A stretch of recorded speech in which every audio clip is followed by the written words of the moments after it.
ثانیہ ایک خوبصورت اور پرسکون طبیعت کی لڑکی تھی جسے ہمیشہ سے تنہائی پسند تھی۔ وہ اپنے گاؤں کے قریب ایک پرانی حویلی میں رہتی تھی جس کے ارد گرد پر اسرار خاموشی تھی۔ لیکن اس حویلی میں ایک عجیب بات تھی کہ رات ہوتے ہی اس کے کمرے میں کسی کی سرگوشیاں سنائی دیتی تھیں، جیسے کوئی اسے پکار رہا ہو، کوئی اسے دیکھ رہا ہو۔ ایک دن ثانیہ کے کالج کا ایک نوجوان علی، جو اس کا خفیہ رازدار تھا، اس کے پیچھے پیچھے حویلی تک آ گیا۔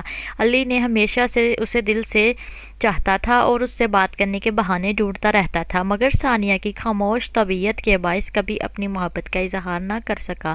اس شام علی نے ہمت کر کے ثانیہ سے بات کی اور جلد ہی ان دونوں کے درمیان دوستی شروع ہو گئی۔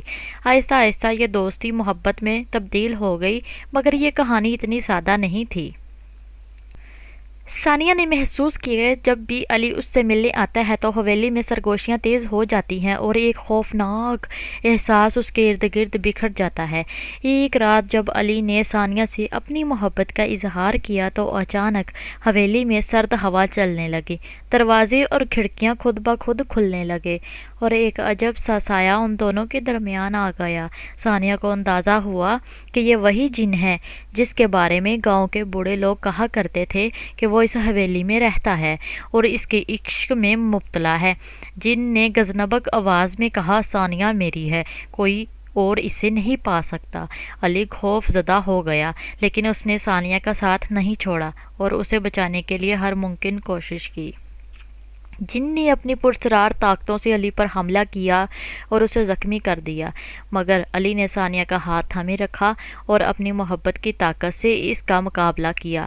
علی نے عزم کیا کہ وہ کسی بھی حالت میں اپنی محبت کو نہیں چھوڑے گا۔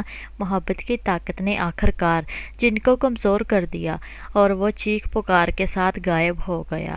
اس رات کے بعد حویلی میں سرگوشیاں ختم ہو گئیں۔ ثانیہ اور علی نے ایک دوسرے کا ہاتھ تھامے ہمیشہ کے لیے محبت کا عہد کیا، لیکن اس رات کی داستان ہمیشہ کے لیے ان کے دلوں میں خوف اور عشق کی ایک پراسرار یاد بن کر رہ گئی۔